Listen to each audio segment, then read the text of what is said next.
Jamal Murray, 27 points on Friday night against the Oklahoma City Thunder. Denver plays host to the Washington Wizards at 8 tonight. The Nuggets and Warriors have identical records on top of the Western Conference. Both teams in action tonight, and they're going to meet on Tuesday on TNT. That's going to be a good one, I predict. Let's welcome in Mike Singer, who covers the Nuggets for the Denver Post. Mike, it's already been a great regular season. This team has won 8 of their last 10 and keeping pace with those Warriors. 5 of their last 7 games, though, are against playoff-bound teams out west. How important is making that push for the best record in the conference for the Denver Nuggets? That's sort of the question that's swirling over the Nuggets over these last 7 games. The idea of, do we push for the number 1 seed, or are we content with the number 2 seed and having home court advantage throughout the first 2 rounds? In my opinion, I personally do not think the Nuggets should push for the number 1 seed. That might be a potentially controversial opinion, but I think that they need to be focused on resting guys and maintaining health going into the first round. This is a team that hasn't made the playoffs in 6 years. They need to focus on the first and second rounds, get home court advantage for as long as possible, and if you wind up in the Western Conference Finals, you take your shot at the Warriors if that's who they ultimately would face. But in my opinion, I don't think it's a huge emphasis for them to get the number 1 seed.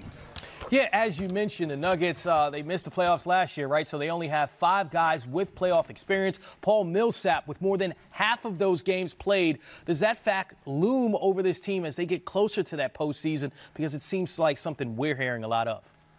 Yeah, I mean, it's a double-edged sword for the Nuggets. They are one of the youngest teams going to be in the postseason, and so they sort of don't know what they should be scared of. At the same time, I've talked to Paul Millsap specifically about this, and, these young guys don't really know what to expect once they get into the postseason. And that's a scary premise for a team like the Nuggets who has such grand ambitions. We're going to see how they react. Those first 2 home games, presumably, obviously, they're going to have home court advantage the first round.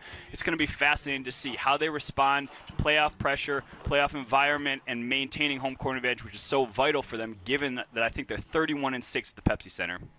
So you just teed it up.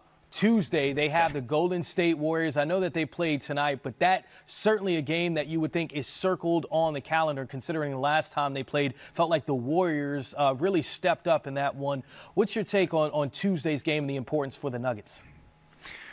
What I think is very important for the Nuggets is I think that they need to be competitive. I'm not necessarily sure that they need to go into Oracle and win and prove that they can win on the road. They just need to be competitive. They got waxed the last time they played in Golden State, to the point where Coach Michael Malone called out his team for their selfish play, the lack of ball movement. It was stagnant. They looked like they were playing 2 different sports. They need to show, mostly to themselves as well as to the media and whoever else, that they can compete and that they can hold their own against the team. And again, it doesn't necessarily matter the result, but they need to show that they have a fighting chance should they meet them in the postseason. Mike Singer from the Denver Post, appreciate your time. Thank you. Appreciate it. Thank you. All right, fellas, that lack of experience for the Denver Nuggets, there you see it right in front of your face. Of course, the Golden State Warriors would have a ton of experiences there, trying to have their 5th straight trip to the NBA Finals. Warriors lead that series 2-1. So in the event that these 2 teams end up with identical records, Warriors win that game, they hold the difference maker there, the tiebreaker.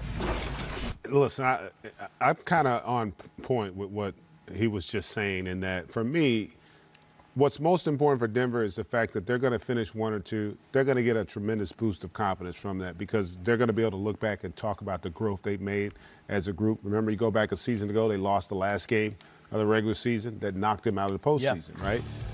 The reality, though, is when you get to the postseason, it's going to be an animal for which this team has never faced. And all you got to do is go back last year, even to Philadelphia, and you saw how humbling it was for Joel Embiid and Ben Simmons, because they had never been in the postseason.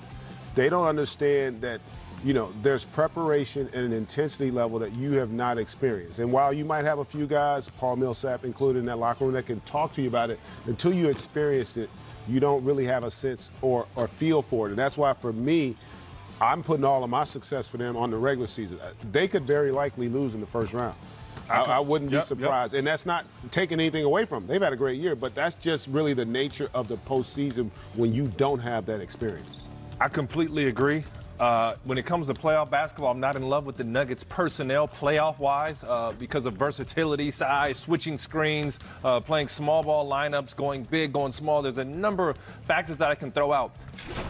And in saying that, I put so much emphasis on the regular season. Let's say there's some, I don't want to say miracle, I don't want to disrespect the Nuggets, but you make it to see the Warriors. Now, if you have the #1 record in the Western Conference, you put them in a situation that they saw last year where they have to go on the road for a Game 7. It becomes that close. If they play career basketball, win out, and now somebody has to come to your home court. I've been in those situations before. And when you don't have experience, that's when it comes out to play in a Game 7. You could play a team as tight as you want to play, 3-3.